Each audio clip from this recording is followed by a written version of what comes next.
This is the difference between your 20s and 30s. A lot of you guys might be in your late 20s. You still have time, really in your early 30s, but it matters more in your 20s. I can't even fathom if I didn't know this. I'll be honest, I knew this whenever I was in, 19, 20 years old, just because I got psyoped by entrepreneurship content on YouTube pretty early on. But there are people who don't even know this in their 20s. And the thing is, guys, when you're under 30, so when you're in your 20s, guys, versus your 30s, your downside is like this. Versus your 30s, you have multiple responsibilities. You have kids, you have a mortgage. One analogy I like to think of is you guys got to think about lottery tickets. You can scratch often, but if a ticket does not hit, you didn't lose your life. You gained experience. Your experience compounds. Now, and I know that's not the best analogy talking about experience in lottery tickets. And from my honest opinion about lottery tickets, outside of the analogy, if you buy them, I think it practices a scarcity mindset. I know a lot of you guys will disagree, but let me give you my experience. So obviously you guys know that software is the highest leverage business in today's time. So I built a couple of software. My first one that I got to 10K MRR, I did not vibe code. It was just like drag and drop. It was almost like a Shopify builder, but for websites and subscriptions. That was successful. So I got that to 10K MRR. I talk about it a lot on this channel. And I doubled down and I told myself, let's take a bigger risk. This is when vibe coding came out. So this is when Cursor AI came out. And I told myself the biggest issue with this business was the churn was so dang high.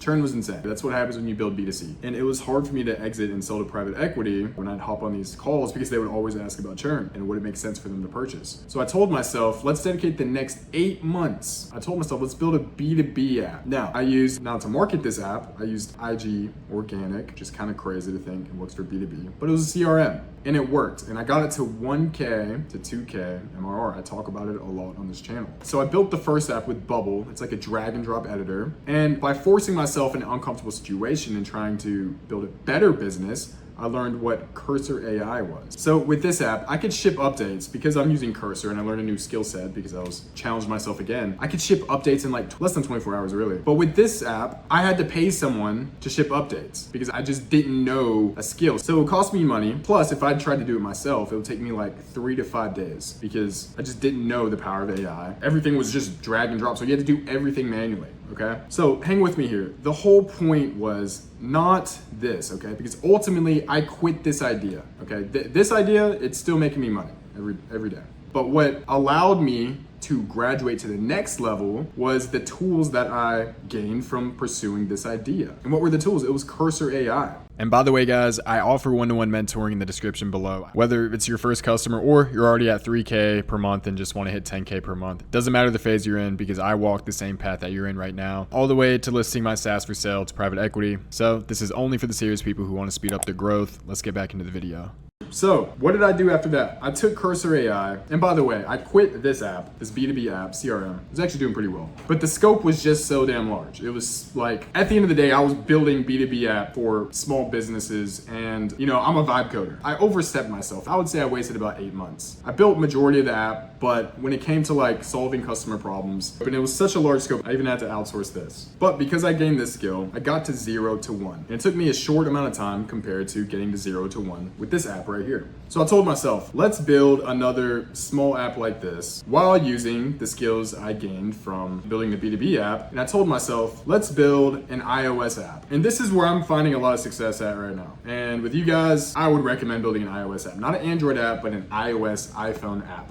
Okay, so I used Cursor. I took advantage of how simple this app was, and I got it to 10K MRR. And the thing is with iOS apps, Apple's whole payment ecosystem, it prevents anybody from downloading any app if your card declines. You cannot download an app if your payment declines. So getting the benefit from the B2B app with the skill that I learned, which is Cursor AI, and I'm also getting the benefit of how simple the first app was, while getting the benefit of low churn because the Apple ecosystem is significantly better than any other payment processing like Stripe. And I got to $3,000 to $4,000 in revenue the first month. Quicker than this B2B app when I was trying to be cute. And I have higher exit potential than this app, the first one. And all of this is because in my 20s, by the way, I'm 26, just turned 26, I'm taking asymmetrical bets and I'm just doubling down and learning skills. Now, on this channel, I teach SaaS a lot. As an entrepreneur, this is the name of the game. See, most people think that success is, this is you. This is little Jimmy at home. And there's fire right here. Most people think success is this giant leap over the fire, but it's actually not. I'll tell you what success is right here in the pursuit of success. This is success right here. This is Jimmy. This is the bridge so far. So there isn't a gap in the bridge. And you have a hammer and you have bricks right here. Every day you take this brick and put it right here. So it makes the bridge larger.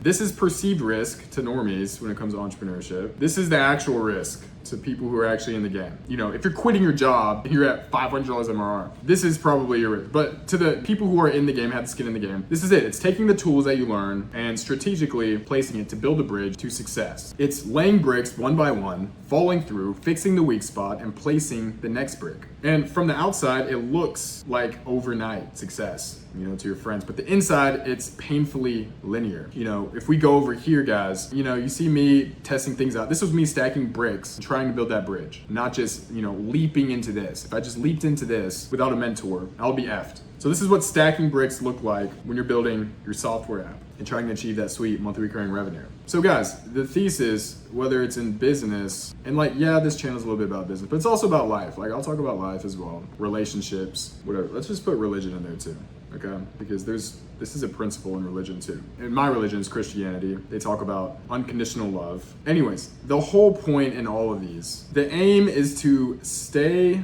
in the game long enough until you become successful. And you become successful the moment you decide to keep playing and keep learning. Okay, so with the 100 to 200 people watching this channel, all my videos get about 100 to 200 views. I hop on a call with a handful of you guys because you guys are wanting mentorship. And the issue with you guys is you guys need to focus on competence before passion. Guys, remember, passion is fickle, competence is bankable. So we tend to love what we get good at. And this is great in the beginning when you're trying to make your first couple dollars in business. Doesn't have to be online necessarily. But if you're trying to level up the ladder of entrepreneurship into higher leverage software or social media, you need to choose something people already pay for. So you're going to have to reinvent yourself. You're going to have to pick businesses that you're not passionate about, but you're competent in, or that you can be competent in.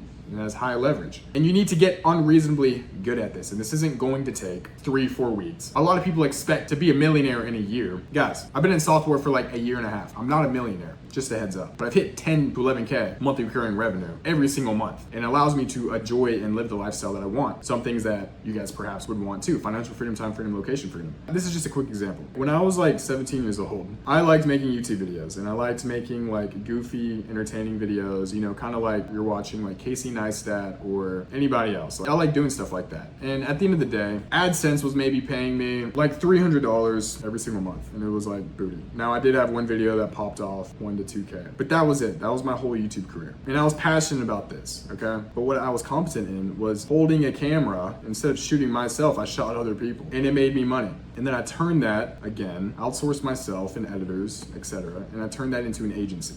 And then after the agency, after, you know, going through this bridge and laying bricks and gathering skills, I learned a higher leverage opportunity, which is SaaS. And I learned marketing along the way, etc. So now, guys, if I would have went this path, it would have just been like one path. And who knows, perhaps might be unhappy shooting prank videos and just doing monkey stuff and just doing clown stuff on the internet. Now, I watch clown stuff on the internet. Do I want to be the clown or jester? Perhaps not. So the point is, guys, you guys got to be careful about what your passion is now, especially when you're young and impressionable. You guys want to focus on what you can be competent in and what gives you a high ROI. No one gets rich juggling 5 beginner level side hustles. You know, there's a lot of side hustles nowadays. It would be, I mean, you could call it YouTube automation, agency, which is being glorified self-employed. There's drop shipping. There's clipping, which is absolutely a scam. There's Amazon FBA, which is more so like a side hustle. There's real estate, which made sense in the 90s, not necessarily now with AI and the internet, especially if you're in your 20s or 30s. And the point is, guys, no one gets rich juggling all of these at once, or watching one video from one guru and then another video from another guru, and then just trying and then doing this 1 month and doing this 1 month. Now, I do believe throwing stuff at a wall, seeing what sticks, but the point is, if you try to be the person that's all in on one thing, which is SaaS, so me, and you're doing all this other stuff,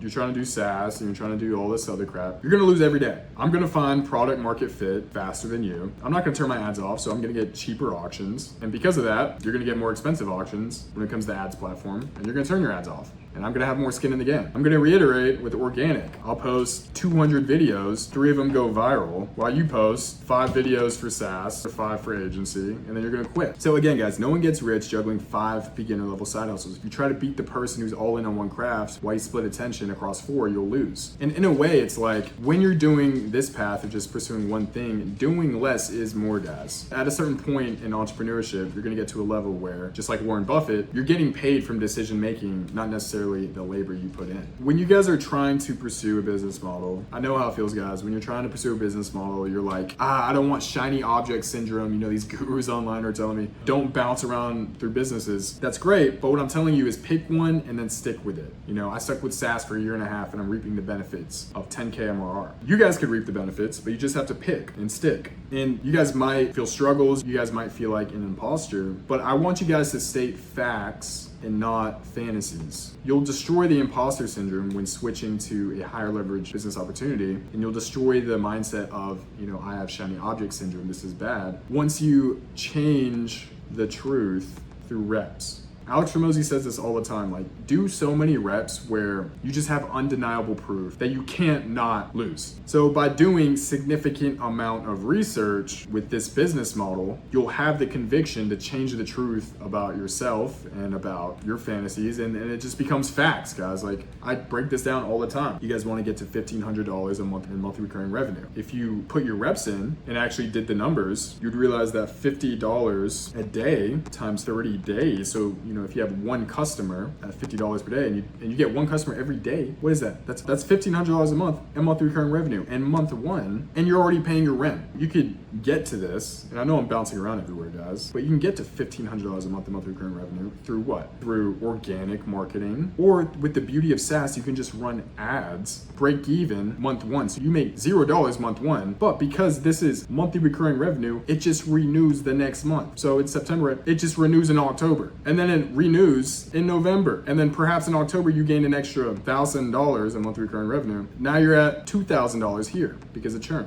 Churn factors in a little bit. I know you guys had to flip your phone a little bit, and this is the beauty of putting a lot of reps in and gaining conviction in a business model rather than trusting a guru to tell you a business model. Because the difference is when you gain conviction in a business model versus trusting a guru, when you're trusting a guru, you're gonna think you have shiny object syndrome because you just don't believe, you don't have enough awareness or reps, or you can't do the math to this point on how to get to $1,500 per month or $2,000 per month, and how many customers break down to $1,500 a month recurring revenue, or what distribution methods you could use to get to that point. You don't know. So you're gonna think it's shiny object syndrome. And I see this a lot. So this is you. This is Jimmy. This is Jimmy. Jimmy is sad. And what contributes to this problem is you guys have like all of these other friends. Bro, I'm telling you that this is from real experience. And I've given this advice to like friends on the phone, while I'm walking. It's like, this is Jimmy, one friend does SaaS, he's telling you to do SaaS. One friend goes to college, he's telling you to go to college. One friend didn't go to college, he went to trade school, and he's telling you to go to trade school. And then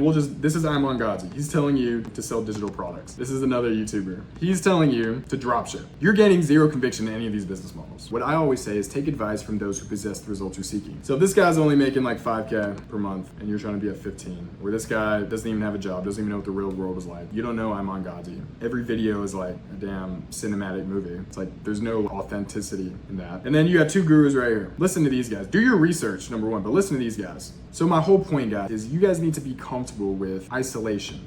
So winners isolate, losers congregate. It's like kind of ballless. It's like a group of coyotes where they stick together and there is no outlier. Like if you want to be average, congregate with people who don't possess the results you're seeking. But if you do want to be a winner and attempt to be a winner, it's like you do have to isolate yourself at a certain point. So you guys need to tighten your own circle, trade a wide, loose network for a few high standard relationships. It's okay to have, your normal friends in your hometown, that's fine, up to a certain point, as long as you're a leader to yourself. You guys need to stop having this loose network and have a few high standard relationships who are perhaps in the right path as you. So the price of entry into these circles above your weight class is called work ethic. I have a friend group where there's no drama. We talk about business, politics, and religion. I have that friend group. I also have a friend group where it's we're talking about what we're gonna do that weekend. Now, which friend group do you think is gonna drive me forward in my goals in my 20s? Because I'm supposed to be scratching infinite lottery tickets. Which one's gonna benefit that? So ask yourself that, guys. Okay, so you're asking yourself, how do I get into these tight network situations? I'll tell you how to do it. You don't chase, you attract. Your output is so significantly high, and for lack of better words, you just have high frequency in your output, literally and metaphorically,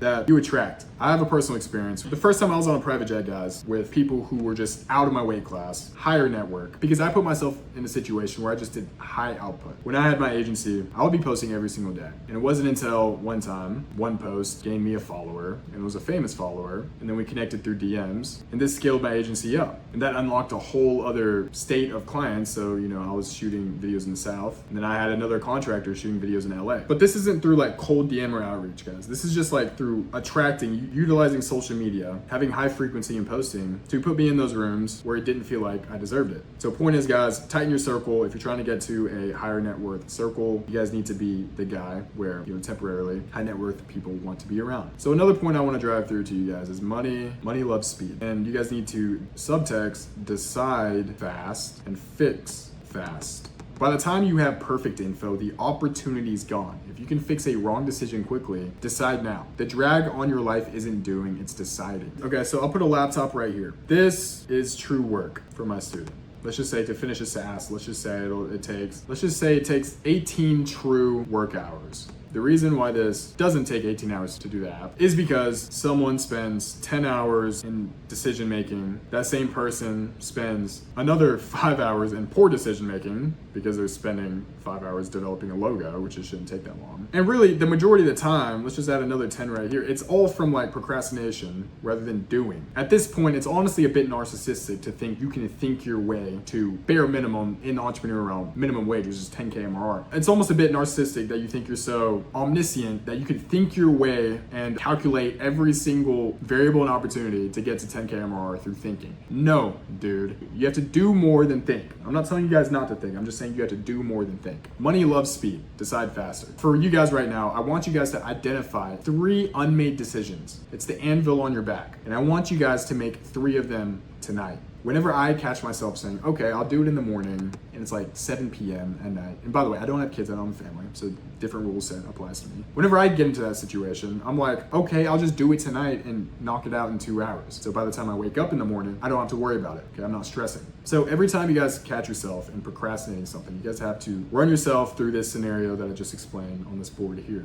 And this kind of bleeds into the next lesson that I have, which is debt you see versus debt you don't see. What do you mean by this, Caleb? This isn't a new rule. Other people have spoke about this. But financial debt is obvious. You know your debt. You see your credit card bill, you see Capital One email you, etc. every month. The thing that you don't see, which is invisible, is called ignorance debt. And this is why it bleeds into. So what does ignorance mean? Ignorance means you're unaware. That's what ignorance means. So you pay this debt that you don't see through speed and doing, not through thinking. So in the beginning of the video, I talked about paying for a mistake that taught a lifetime skill, which is using AI to code. For you, it could be paying for mentorship that will 10x your speed. For you guys need to know the price of inaction. If you know you'll do something eventually, like I mentioned earlier, just do it sooner. Delaying to avoid potential pain just delays certain upside. There's a tactic when people sell, when someone's very iffy about buying something, it's the truth really, but instead of like saying you're missing out, so you would tell the client, instead of you losing $5,000, you're actually losing $50,000, because with the information that I'll give you could potentially be making $50,000. So by you not spending $5,000 to gain that information, you're actually at a larger loss. So that's a sales tactic, but for you guys, I want to actually drive that home for you. There is truth to that. Without me taking certain risks, I wouldn't have made 6 figures in a year. I wouldn't have had financial time freedom, location freedom. So I want you guys to just think about that. So another thing with you guys is you guys need to get over yourself. I know you have a lot of trauma. You may have got bullied in school. I got bullied up to like 8th grade, like middle school, just because I didn't grow. I think I hit puberty a little bit later. And I looked more Asian than I do now. So point is, you guys need to turn pain into power. Just get over yourself. Like at a certain point, like the mama, daddy issues, it's okay, when you're in school and you're like 17 years old. When you're like in your 20s, guys, the sooner you get over that stuff, the faster you'll make money. We've all got stories. I thought my story was bad until I heard my friend's story.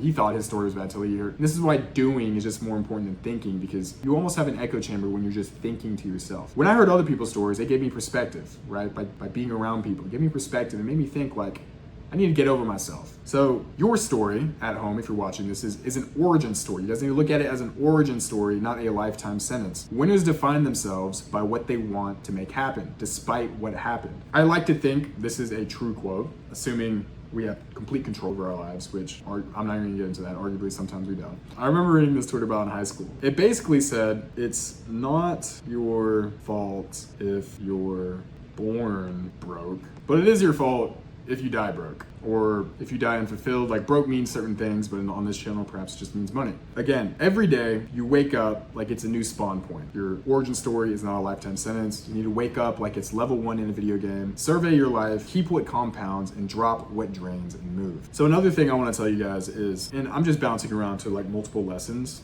that I'm just thinking of. So pain is constant.